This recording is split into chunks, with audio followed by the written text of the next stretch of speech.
monitoran anak. Nah, monitor.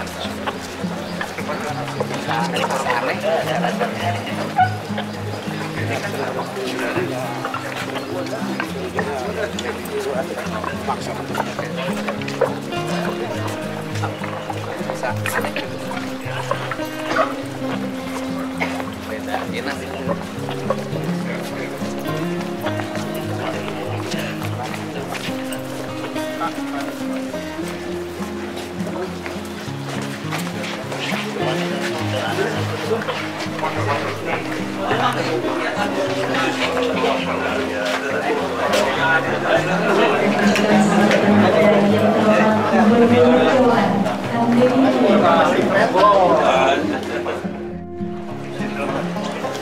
Ya, ya.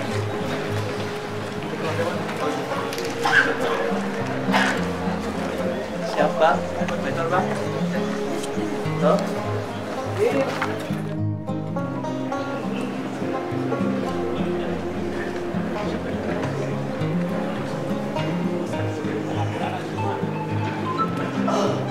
Assalamualaikum warahmatullahi wabarakatuh. Terima kasih. Yang saya hormati, saya muliakan dan saya banggakan Bupati Kabupaten Majalengka. Dari namanya juga sudah familiar nama orang Majalengka, Haji Eman. Haji Eman itulah terpilih karena mudah diingat. Namun harapan kantor sok praktir, ayo beli esna, beli buahna, emang tadi diperhatikan kurang. Mana perlu beli es buah, ada etan murah. Ada anggota DPR RI Komisi 2, terima kasih Pak Dandim, Pak Kapolres, Pak Kajari, Sekretaris Daerah Provinsi Jawa Barat, mantan Bupati Kabupaten Majalengka, Bupati Saheab, tangan para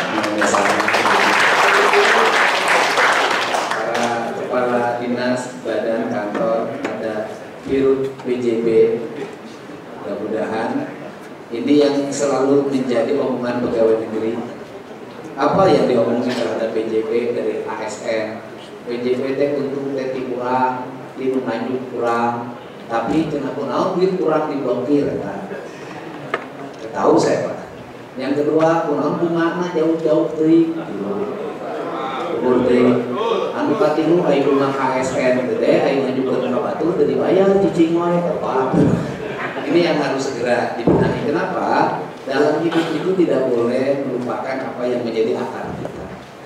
Kalau akar kita ASN, maka yang harus menjadi bahan perhatian PJB itu ASN. Karena orang yang tidak lepas dari akarnya, orang yang tidak pernah meninggalkan akarnya, maka dalam istilah orang Sundama, kaluhur silungan kahandap akar. Orang yang ingat karena kemahuan diri, orang yang selalu tahu asal muasal, orang yang hafal terhadap jati dirinya, ini orang yang tidak akan pernah tersesat. Yang pertama. Yang kedua, saya memang beda dengan Pak Sekda yang seorang administrasi dulu, karena jabatan terakhir Sekda dan sekarang jadi bupati. Bapak punya program 100 hari kerja, Bapak punya visi, Bapak punya misi, menyusun APBD di visi misi itu. Saya ini orang yang tidak punya program 100 hari kerja. Kalau ditanya 100 hari kerja Pak Didi nanti, kenapa? Karena bagi saya nggak mungkin bekerja diukur oleh 100 hari. Bekerja itu mengikuti apa yang ada, menjadi kata hati itu hidup saya begitu tanya ke saya. Karena kenapa yang harus menjadi kata hati? Karena saya bukan sekedar pemimpin administratif. Saya ini pemimpin publik. Saya ini diwawancara TV, saya katakan, saya ini memimpin satu, memimpin manusia. Saya juga memimpin alam semesta. Disebut memimpin alam semesta itu artinya saya diberikan tugas oleh Allah, sebagai khalifah. Tapi khalifah bukan khalifah seperti zaman Nabi, tapi khalifah sebagai pemimpin yang ada di sini di muka bumi, dikasih garis teritorial Jawa Barat, maka saya menjadi khalifah di garis teritorial Jawa Barat. Maka kekhalifahan saya, kepemimpinan saya itu harus bisa menggaransi ketentraman ikan di sungai, ketentraman ular, ketentraman burung, ketentraman tikus, ketentraman babi hutan, ketentraman macan tutul, seluruh ketentraman itu, karena ketentraman itu adalah ekosistem. Seluruh ekosistem itu akan memberikan warna bagi kehidupan, itu rangkaian yang tidak terputus. Itu dalam bahasa kaidah Islam, itu mereka itu semuanya berzikir, bertasbih. Karena mereka bertasbih kepada Allah, maka dia mensucikan Allah. Maka pohon mensucikan Allah, air mensucikan Allah, batu mensucikan Allah. Seluruh makhluk yang ada di alam dunia ini, di bumi ini, semuanya mensucikan Allah. Karena dia berpikir mensucikan Allah, maka siklus kematiannya itu harus menjadi siklusnya Allah, bukan siklusnya keinginan manusia. Makanya saya penonton wayang, saya melihat misalnya cerita Rahwana gugur dibunuh atau dipentang, ya, dipanah oleh Rama, sesungguhnya bukan peristiwa dendam, tetapi justru sesungguhnya adalah peristiwa yang harus terjadi secara alamiah. Memang kisahnya harus segera diakhiri. Kalau kisahnya tidak segera diakhiri, maka manusia akan kehilangan tinta sejarah. Kalau manusia kehilangan tinta sejarah, maka manusia tidak punya pembelajaran sejarah. Maka Rama adalah sebuah peristiwa sejarah, maka Sinta sebuah sejarah, maka Dursas Rahwana atau Dasamuka adalah sebuah peristiwa sejarah kemanusiaan. Di mana peristiwa sejarah kemanusiaannya itu ada dua sudut pandang, mau sudut pandang Jawa, mau sudut pandang Sunda. Kalau sudut pandang Sunda, para dalang Sunda itu mengatakan Rahwana itu jahat. Dia mengejar hawa nafsunya, mengorbankan rakyatnya, mengorbankan negaranya, bahkan mengorbankan saudara-saudaranya demi memenuhi hasrat biologisnya. Itu dalam sudut pandang wayang Sunda. Tapi kalau dalam sudut pandang wayang Jawa yang diterangkan Sri Sujodewi menyampaikan, justru itu adalah peristiwa cinta, di mana Rahwana atau Dasamuka itu mukanya ada satu, tapi cintanya satu. Dan di situ dia adalah pemimpin yang memiliki kearifan, cintanya suci. Bagaimana Sinta dikurung di tawanannya selama berhari-hari, mungkin beratus-ratus hari, bahkan bertahun-tahun, tapi dia tidak mau memperkosanya. Tapi dia tidak mau menyentuh badannya. Karena apa? Karena Sintanya belum menyatakan cinta pada dirinya. Dahsyat ini. Dan dia berani mempertaruhkan seluruh jiwa raganya, seluruh kekayaannya, seluruh negaranya demi cinta. Karena hidupnya cuma satu, cintanya hanya buat Sinta. Makanya Dasa 10, dia bisa punya 10 wajah, tapi cintanya hanya satu. Beda dengan Pak Eman. Kalau Pak Eman itu wajahnya satu, cintanya nggak tahu buat siapa. Nggak buat istrinya tahu. Nah, itu kan pelajaran penting gitu loh. Pelajaran penting kita. Artinya apa? Nggak boleh dalam sebuah peristiwa itu kita menghakimi. Misalnya saya ketika bercerita tentang Pandawa dan Kurawa, bagi saya Kurawa juga tidak salah. Kenapa? Ini cerita tentang kemiskinan. Pandawa itu anaknya cuma 5. Karena anak 5 pasti pendidikannya jauh lebih baik. Karena anak 5 tingkat konfliknya rendah. Karena anak 5 maka terkelola dengan baik. Maka dia tidak perlu ekspansi. Kalau Kurawa itu anaknya banyak. Karena banyak maka dia berkompetisi. Maka satu sama lain dia harus bersaing. Karena bersaing maka dia harus melebarkan sayap kekuasaannya. Maka Amarta, Pandawa, negaranya direbut. Kenapa? Direbut karena dia harus melebarkan rakyatnya untuk bisa bekerja. Yang menjadi salah adalah kenapa? Bukan ahli dadu, main dadu. Ini penting, Pak. Ini global, Pak. Ini wawasan global kali ini. Kenapa Darmakusuma seorang yang jujur berani bertransaksi dengan orang yang tidak jujur? Kan Darmakusuma berasal dari negara yang subur makmur kemakrifat loh jinawi.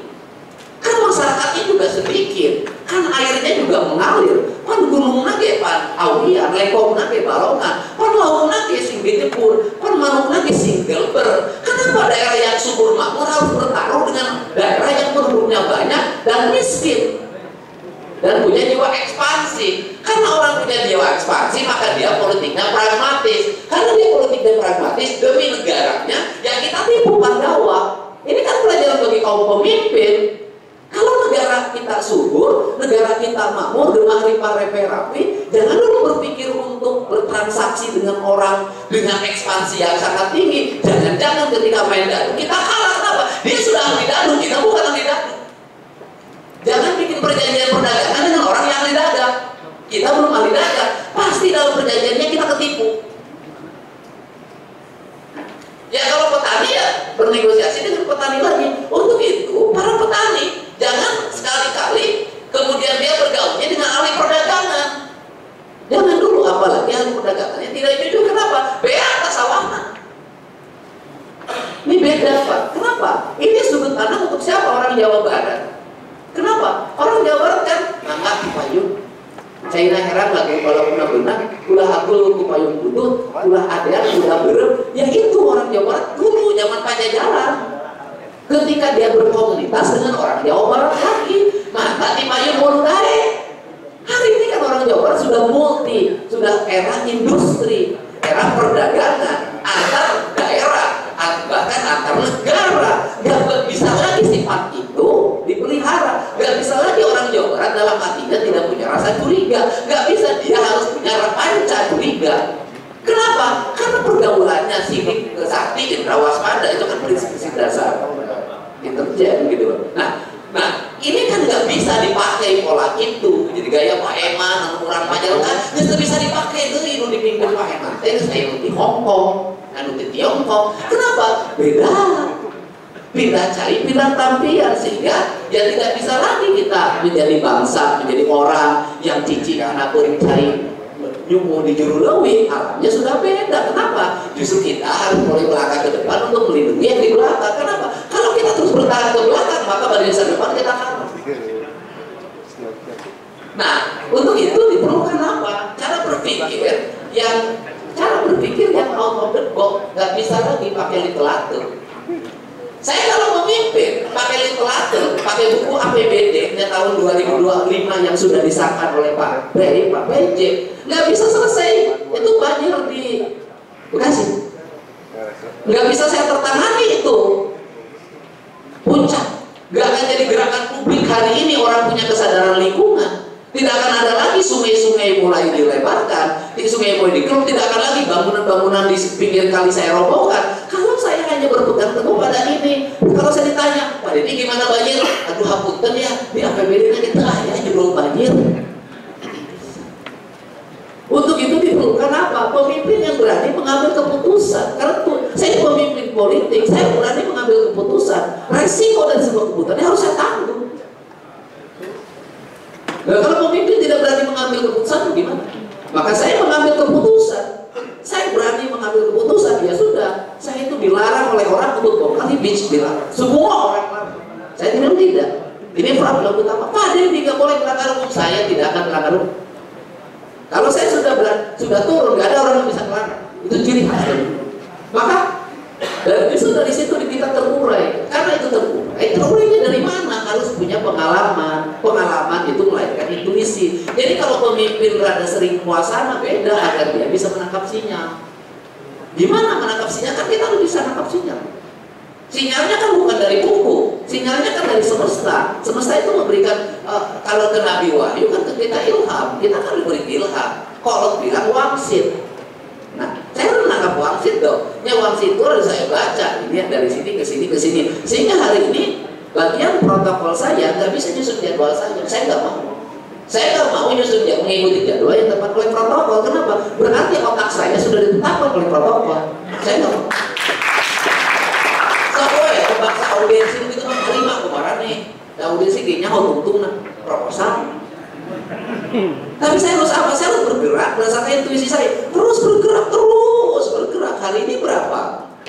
Saya memutuskan rapat hari ini untuk buat exit tol di Subang, exit tol sementara untuk karya bongkar kawasan industri Surya Cipta, dan di situ ada BYD dan sebentar lagi ada perusahaan Vietnam yang itu perusahaan Vietnam itu kasihan banget saya. Begini terus bilang kesini saya beresin. Nah itu untuk 18.000 tenaga kerja. Mungkin Vietnam nanti ditambah lagi. Mungkin di situ dalam waktu tidak terlalu lama ada 150.000. Saya putusin waktu 5 menit. Udah 5 menit putusin. Oke. Habis itu jalan lagi, saya jalan lagi nemuin di Kota Bekasi. Terus dari Kota Bekasi mampir dulu tadi di Kerawang. Terus di sini saya mampir, saya selalu mampir. Kenapa saya tidak mau di depannya ada foreigner? Karena saya tidak bisa berhenti, Pak. Ketika ada sesuatu yang intuisi saya harus berhenti. Karena berhenti tadi nih. Orang mungkin bupati, kan pertama saya belanja dulu. Habis belanja kan ternyata ada orang ngamen PHK dari perusahaan yang tadi ngasih THR bagi karyawannya karena dia kontrak. Dia sampai ngapain saya nggak mau, saya walaupun saya tukang ngasih buat, tapi orang kalau kelihatan malas saya nggak mau ngasih. Saya ngasih pekerjaan kepada dia. Kan pemimpin harus bisa menyelesaikan seperti itu. Menyelesaikan seperti itu. Nah, ini yang dimaksud. Kenapa sih, apa yang ada dalam pikiran saya target? Misalnya, saya selalu pakai logika dari dulu tuh terbalik dengan orang. Saya misalnya, saya nanya, yang nunggak pajak berapa? 6 juta orang, bisa jadi 9 juta. Terus mau sampai kapan dibayar? Sampai kapan? Kiamat akan dibayar. Malah mobilnya jadi bodoh. Kalau mobilnya jadi bodoh, maka ekonominya dia jatuh. Maka kita memiskinkan orang. Dia sudah mobil lama-lama ngurus, nggak bisa dijual lagi kalau ada mobil bodoh. Nah, tapi kalau saya bicara pribadi, Pak, saya kalau memanfaatkan mobil saya itu sejak tahun 2019 itu nggak bisa dipakai 3 bulan. Itu nyicil saya selama 5 tahun sampai lunas. Dan mobilnya di bengkel. Dan 2 tahun terakhir saya nggak kebayar. Tetapi menjelang dari gubernur saya lunasin. Ajudan saya tadi ngomong, Pak kalau dibebasin lumayan kemarin bisa beli mobil hiji deh. Oh nggak bisa. Nanti kalau yang saya belum lunas saya bebasin, nanti orang berprasangka untuk melepas dirinya sendiri. Saya nggak mau. Nah, kenapa? Saya bilang nggak bisa, lepasin yang lalu, aku yang ke depan. Nggak apa-apa, saya bilang yang lalu kita ikhlasin aja. Kenapa? Karena negara rugi ke depan. Udah, negara harus begitu. Apa yang terjadi ketika dilepasin yang dulu kemudian dibangun yang sekarang? Hari ini itu kaleng untuk nomor udah nggak cukup. BPKB udah habis. Orang antri bayar pajak itu antriannya 1 kilometer di Kota Bekasi, di Kota Cianjur, kemudian di 1 kilometer. Apakah wajah mereka itu marah? Tidak. Wajah mereka penuh dengan kebahagiaan. Pertanyaannya adalah, kenapa rakyat Jawa Barat jadi bahagia nanti bayar pajak selain karena di diskon? Dia ada kepercayaan. Kenapa rakyat Jawa Barat percaya? Karena saya ngomong di media sosial, ini pendapatan pajak 12 triliun, masa jalan di Jawa Barat nggak selesai-selesai? Ini kan judulnya juga pajak kendaraan bermotor, ya harus jalan. Kan pajak itu sama dengan orang masuk tol itu bayar tiket, kan sama. Saya malah berpikir udah beda. Terus Sekda sudah ngomong, bisa nggak ya Pak Sekda, nanti pajak kendaraan bermotor itu model orang beli tiket tol. Jalan-jalannya dikasih gerbang, masuk, nah itu pajak itu kayak pulsa, boleh beli tiap bulan, pajaknya berapa, tinggal gesek. Saya udah berpikir gitu, Pak Sekda, terus mikir namrik cerita. Nah, ini dilakukan. Nah, kenapa hari ini begini publik percaya Pak?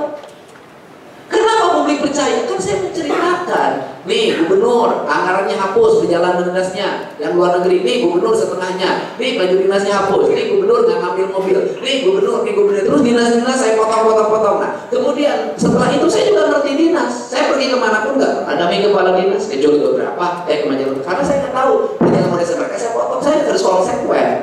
Kalau mereka dipotong nggak boleh ikut-ikutan sama saya. Kenapa? Dia harus kembali duit lagi. Saya harus konsisten pada apa yang saya ucapkan. Nah, dari situ lahir kepercayaan, dan mungkin ini saya silakan nanti di riset, benar nggak sih kepercayaan publiknya naik tinggi tajam. Kemudian saya ketika Pak Prabowo kemudian bercerita ribetnya birokrasi, itu netizen ngomong langsung, Pak di Jawa Barat mah Pak gampang Pak. Saya bahagia loh Pak. Artinya publik telah memberikan kepercayaan. Nah, kalau sudah publik percaya seperti ini, kita nggak boleh berhenti. Nggak boleh. Saya harus konsisten. Saya makin berat Pak, ekspektasi makin tinggi, kepercayaan makin tinggi, saya makin jaga diri sekarang. Kenapa? Saya harus kepercayaan terus terbangun. Saya harus peka. Karena saya harus peka, maka saya harus konsisten pada pegawai, kasih contoh. Nah, ini yang dilakukan tujuannya apa? Ada wilayah utara, daerah industri, kota Bekasi surplus pembiayaan Pak. Kabupaten Bekasi surplus pembiayaan Pak. Kabupaten Bogor 12 triliun Pak APBD-nya. Kabupaten Kerawang ya kurang lebih hampir 7 triliun Pak. Ini daerah kaya raya Pak. Nah, apakah masyarakatnya kaya? Belum tentu. Tapi APBD-nya tinggi kalau nggak pintar belajarnya. Tapi ingat loh bahwa Kabupaten Bandung yang kaya, Kota Bandung yang kaya, kemudian Kabupaten Bogor, Kerawang, Bekasi, Depok, itu harus ada sumber daya alam yang terkelola. Bagaimana? Gunung Ciremai harus terjaga, gunung-gunung hutan-hutannya harus terjaga. Saya lagi ngitung sekarang di daerah catchment area yang berbahaya ada tanaman pohon milik warga, itu saya mulai berpikir dibeli di pohon abadi. Saya udah beli. Kenapa? Ini daerah ini penting. Nah, untuk itu Bekasi harus sumber daya airnya terjaga, Indramayu harus sumber daya airnya terjaga, Subang harus sumber daya airnya terjaga. Tapi wilayah Majalengka, Kuningan, Ciamis itu menjadi wilayah hutan, Garut, itu harus terjaga sumber daya alamnya. Karena harus terjaga, maka masyarakatnya tidak boleh merasa rendah diri sebagai orang leweng, lain disebut orang hutan, makam. Nah, karena itu saya memikirkan apa? Saya memikirkan pembangunan Jawa Barat itu 2 tahun. Jadi jalan harus tuntas tahun 2026 tuntas selesai. Sekolah harus tuntas 2006 tuntas selesai. Pemerintah provinsi kebutuhan internal selesai. Kenapa? Karena saya tahun 2027, 2008, 2009 akan menyelesaikan daerah-daerah yang minus pendapatan, yang itu daerah penghasil air, penghasil oksigen, agar dia tumbuh ekonominya dengan kuat, agar kemiskinannya turun, agar anak-anaknya sekolah. Itu target saya. Jadi nanti bisa jadi, misalnya daerah yang sudah surplus, aku nggak ada bantuan gubernur lagi. Kenapa? Anda sudah surplus. Loh, kenapa? Anda harus bantu saudara Anda yang di gunung, karena di gunung tidak bisa eksploitasi hutan, dia wisata. Nah, orientasi saya adalah ditata kebudayaannya, tata alamnya, tata lingkungannya, pertahankan ekosistemnya, bangun infrastrukturnya, bangun pendidikan berbasis ekosistemnya dengan 5 ekosistem. Gitu. Saya memberikan nama sekarang nama gedung-gedung gubernur, gitu kan. Misalnya gedung kantor gubernur wilayah Bogor, saya beri nama Pakuan Pajajaran. Kantor gubernur wilayah Garut saya beri nama Prabu Jalaya Dewata. Kantor gubernur wilayah Cirebon saya beri nama Ratu Haji. Kantor gubernur wilayah Purwakarta misalnya kasih nama Sri Baduga. Dan kantor gubernur wilayah Pakuan kan dari dulu sudah Pakuan. Nah itu tuh bukan sembarangan nama, itu membangun ekosistem ekonomi, ekosistem ekologi, dan itu harus menjadi produk. Dan sumber daya manusianya dibangun sejahtera yang kuat, tradisinya kuat, mindset masa depan kuat. Dan saya katakan Cina itu berhasil maju karena tradisi. Dia waktu tradisi yang masa depan. Jepang tradisi masa depan, Korea tradisi masa depan. Nggak apa-apa pola hidupnya tradisi, berpikirnya masa depan. Itu yang disebut kalau musimkan karena pakar, bukan kayak sekarang gayana barat-baratan tapi duit nganjuk. Nah ini kan perlu visi, ini perlu visi. Nah, kenapa? Kita sudah lama lupa meletakkan visi pembangunan secara optimal. Untuk itu nggak usah khawatir. Kayak Majalengka, nggak usah khawatir. Anda nggak perlu pendapatan kasih daerahnya gede, nggak perlu. Tahu nanti pada akhirnya infrastruktur pembangunan yang tidak mampu dikerjakan oleh kabupaten akan dikerjakan oleh provinsi secara tuntas. Tadi kan Pak Sekda ngomong tentang kemiskinan, misalnya kemiskinannya 11% ya. Tapi menurut saya nggak begitu loh. Teori saya itu beda Pak. Kenapa Majalengka misalnya angka kemiskinannya tinggi? Karena orang mengukurnya adalah dari tingkat pertumbuhan ekonomi yang dimana Jawa Barat Majalengka diperbandingkan dengan kota Bekasi. Diperbandingkan dengan Kabupaten Bekasi, nggak boleh mengukur manusia, nggak boleh begitu. Majalengka 2,4 UMK-nya, Karawang 5,4, bedanya 3 juta. Saya makanya riset saya itu langsung tadi ngomong pada si pegawai, kamu dari 2,4 nabung berapa? Sebenarnya itu saya tuh lagi riset. Saya bisa untuk makan 500, baju segala macam, pokoknya sisa 1 juta. Bisa nabung, bisa. Berapa jumlah tabungannya? 3 tahun kerja sudah punya 30 juta. Artinya kalau mau bangun rumah udah bisa, ukuran masih lengkap. Pertanyaannya adalah upah yang 5,4 di Kerawang bisa nabung sejuta sebulan. Makanya kita jangan terlalu khawatir terhadap indeks, karena itu indeks perbandingan yang satu paritas ke tempat lain berbeda. Nah, apa yang harus dilakukan oleh kita? Satu, ya tumbuhkan industri sekitar Majalengka, tapi tidak boleh terluas. Di utara saja yang dekat bandara. Nanti tumbuh pusat ekonomi, perdagangan segala macam. Nah, tetapi sumber daya manusianya dibangun dengan kuat.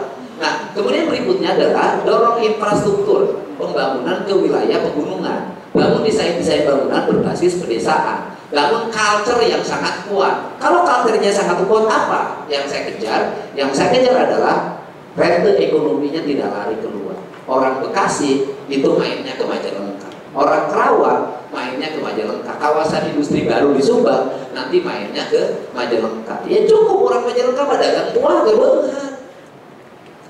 Apakah kamu ini tidak konsisten pada Majalengka? Jika duit aja ke Majalengka tiga saudara. Dan saya warga Majalengka loh, Haji Udin. Saya itu orang yang terakhir ya, yang Pak Dadang yang pensiunan Telkom yang di PHK itu kan ketemu di jalan ketika saya keliling. Pos ya, pos. Apa yang dapat pada hari ini? 500 juta itu sudah dapat pesangon. Itu kan harus konsistensi pemimpin begitu. Nah, untuk itu ini yang harus dilakukan oleh kita sekarang. Dan ingat, Majalengka banyak melahirkan banyak tokoh. Pak Yogi Majalengka hari ini nggak usah aku orang Majalengka, kan hebat. Artinya bahwa Majalengka berarti culture-nya dua, tiga. Satu, dia punya alam, dua punya genetika kepemimpinan. Yang keempat, punya pendidikan berbasis keluarga. Berbasis keluarga apa? Ya pendidikan itu sederhana bagi saya Pak. Namun hayang beras, burung beri sederhana sudah. Pendidikan itu nggak tinggi-tinggi, udah. Ajarin pada anak-anak kita berpuasa Senin Kamis, sudah itu pendidikan. Yang lain nyusul, pengetahuan bisa baca di Google, buku di mana-mana banyak. Tapi membentuk karakter. Kenapa orang masuk akpol? Kenapa orang masuk akmil? Karena dibentuk karakter. Ya terbentuk karakternya. Ya, jadi yang harus dilakukan oleh kita sekarang hari ini apa? Yang memperbanyak spirit akpol, spirit akmil di seluruh sekolah. Bagaimana sekolah-sekolah di kita nanti mirip akpol, mirip akmil, terbentuk karakternya. Itu aja. Sudah, yang lain pengetahuan justru. Maka apa? Prinsip dasar manusia itu cuma satu, bukan pinter, kadai. Kadai. Saya juga bisa begini kadai. Kalau ngurus sekolah, STH Purnawarman Purwakarta, TB, IPDN. Ayo nggak sekolah lagi, putih, jam 8, jam 1 dari lari. Ya, tapi kan karena perjalanan ritual dan spiritualnya panjang ya bisa menemukan seperti ini. Makanya hari ini suka kalau guru orang mimpin alumni ITB, yang doktor, aing jadi mulia itu kan aku dicari. Ya tapi kan sudah digoreng-goreng, kan mimpin lumayan, gitu. Ya lumayan. Nah kemudian, pada akhirnya ya kita hari ini akan memasuki sebuah fase. Ikutin aja yang terakhir. Kalau ikutin saya satu Pak, ikutin aja kalau yakin. Kalau nggak yakin jangan ikutin. Kenapa? Karena Anda akan pusing kalau nggak yakin sama saya. Kenapa? Tindakan-tindakan saya kadang aneh. Nanti buku-buku pajak dihapuskan. Kan kalau tidak yakin sektanya bisa ditolak. Karena yakin, ya kan? Karena yakin, bubing Pak. Nanti itu akan punya IP. Habis ini saya bikin kejutan lagi. Apakah kejutan itu direncanakan? Saya begitu bangun pasti telepon ke sektor. Siap, naon poe ieu? Surat 5 menit dulu halus. Itu, geus. Urang mah geus maneh tungguan kantor, sekda karena ke juru tulis. Ayo juru tulis mah dijuru, bari nulis. Ulah peger. Kalau sabab maneh mah AS-nya kurangan. Kayak saya mah penyakit nah hiji, aku pemajikan sih roe punana di tukang mah curaling tempe.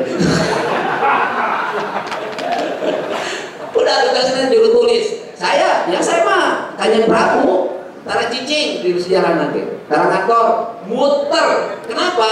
Nanti kalau kita tinggal di gedung sate, merasa Jawa Barat ini makmur. Hebat Jawa Barat nya halus. nya halus nu dileumpeuh gedung sate. Coba lempang mah hiji mah erok keur lempang enggak akan ketemu. Saya mau pokoknya Pak Sekda aing mau ngantorek muter geus. Udah Pak Sekda bagian itu aja. Kan sekarang mah tanda tangan jarak jauh. Tanda tangan sudah bisa jarak jauh, ya kan? Kawin sudah bisa jarak jauh.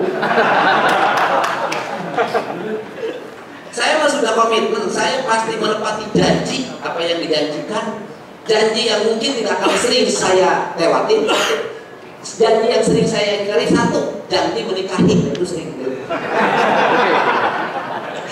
Barangkali itu saja lah. Terus kalau yang lain saya mau ingat-ingat terus, ingat-ingat. Ini kebijakan kemarin saya punya kebijakan baru lagi.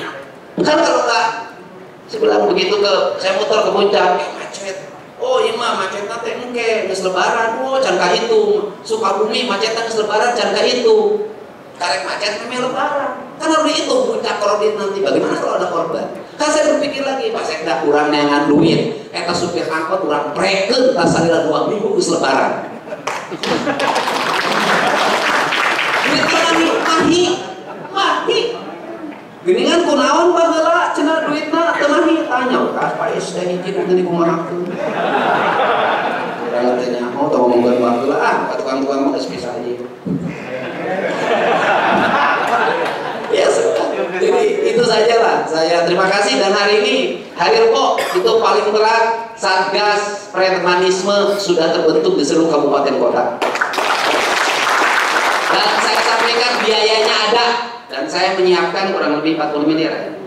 Kurang lebih 40 miliar untuk menjaga investasi di Jawa Barat. Dan ingat harga keamanan itu mahal. Orang suka tidak menyadari harga keamanan itu mahal. Itu penting. Jadi kadang-kadang orang, wah, kudu pakai polisi, kudu pakai tentara. Nggak aman, kakak ingat tak polisi juga tentara.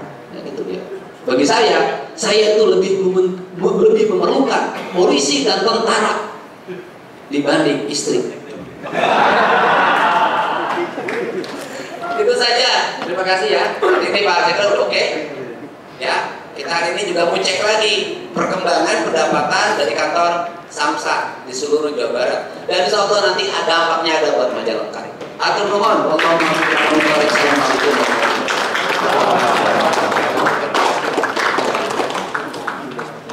Guys diulang.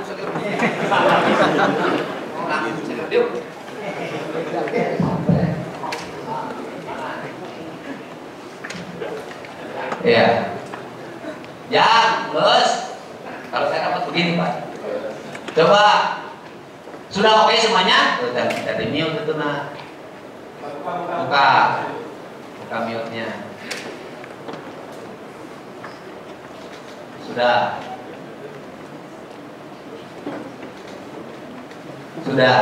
Belum kedengaran? Oke, kedengaran? Siap? Belum dibuka. Tuh masih mati. Ya, baik. Saya mau nanya pendapatan hari ini siap. Ulah-ulah banget bias ini nyawa orang-orang yang gede. Ya Pak. Ya so, ayeuna Kabupaten Majalengka menang seberapa ya? Untuk Kabupaten Majalengka dapat 200. Ya Pak. Terus kumpas itu mesti no. Bapak sesok kok dari Majalengka. Pak Dwi silakan. Majalengka berapa? Izin Pak Kawan, Pak Gub, Majalengka untuk hari ini dari jumlah KBM ada 1.784 kendaraan dengan penghasilan 499.761.000, meningkat hampir 160 juta. Wow, keren. Biasanya akan masuk dengan Pak. Oke, ya Pak. Oke, tadi yang saya datangin Kota Ya. Bekasi dapat berapa ya Pak? Kota Bekasi. Siap izin Pak Gubernur, hari ini luar biasa Pak. KBM-nya tembus di 6.000 Pak, 6.345 KBM. Pendapatannya PKB dan non PKB 6,3 miliar Pak. Kota Bekasi bagi hasilnya seberapa duit ya? Ya nanti kayaknya Majalengka. Oke, terima kasih. Kemudian Cibinong, Bogor.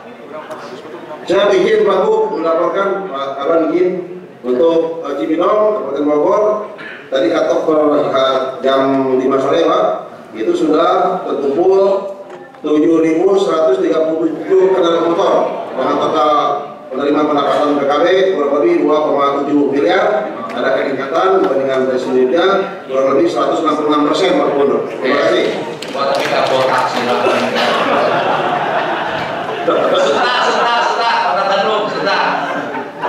Siap. Assalamualaikum warahmatullahi wabarakatuh. Izin Pak Gub, izin Pak Kabar melaporkan perkembangan hari Senin di Suta mendapatkan KBM-nya hari ini sebesar 1.919 KBM Pak, izin.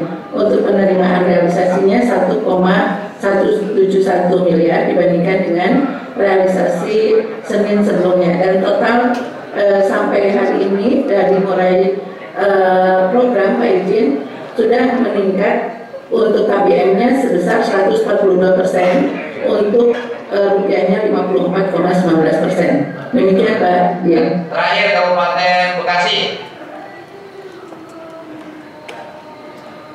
Kabupaten Bekasi. Ya Pak, Ya, hari ini 5.076 juta. Oh, pertama. Biasanya berapa Senin yang lalu sebelum ada kebijakan gubernur? Saya membandingkan dengan bulan kemarin Pak, 2.489 ini tanggal Iya, ini lebaran. Ya, oke. Intuisinya diambil, saya pikir sebelum lebaran orang dapat THR, dan akhirnya benar prediksi saya THR sebagian pakai bayar pajak.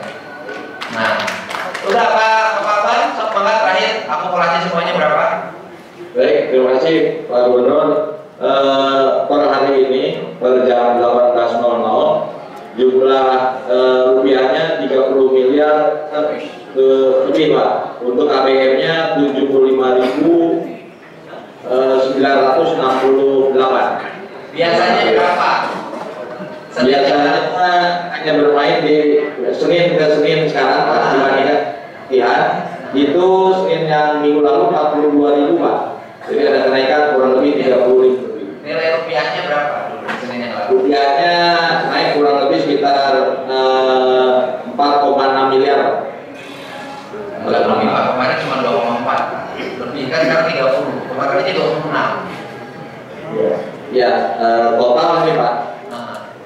Ya, jadi kenaikannya kalau total dari sejak pemutihan sampai sekarang 104 miliar Pak. Ya, kenaikannya. Ya, maksud saya sebelum ada pemutihan dapatnya berapa? Sebelum pemutihan itu 24 miliar Pak. Sebelum ada pemutihan. Ya, sekarang kan masuk 30 miliar Pak. Ya, sudah naik 6 miliar. Ya lumayan. Terima kasih semuanya, semangat kerja ya. Udah. Terus jangan lebih. Semangat. Ada yang siap, ya kalau punya main pakai jalur siap. Ya selamat membuka puasa. Semangat. Sampai hari Kamis. Terima kasih. Atur nuhun. Salam ke keluarga. Anu boga selaki, boga majikan salam. Anu muda jeung salam oge. Nuhun. Ya, terima kasih Pak Gubernur. Assalamualaikum. Baik, silakan kepada Bapak dan Ibu untuk berbuka puasa di kedua bendera yang sudah disediakan. Kami persilakan.